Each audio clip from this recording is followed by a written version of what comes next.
Hello guys, ito ay tuturo ko sa inyo paano mag-turn off ng eco mode. Makita nyo dito, mayroon kayong stick dito sa may fuel gauge. Pag pinindot nyo po yan, nagpapalit siya trip, ayan, average, range. Hanapin nyo po yung odo. Ayan, odo. Pagdating nyo dito sa odo, long press nyo po yung stick.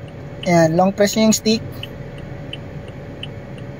Ayan po, nakalagay po, eco on. Ibig sabihin naka-eco on po yan. Pwede nyo po yung i-off yan. Pindutin nyo lang po ng isa pa. Ayan. So naka-eco mode off na po siya. And then press nyo po siya ulit para magpalit na siya, no?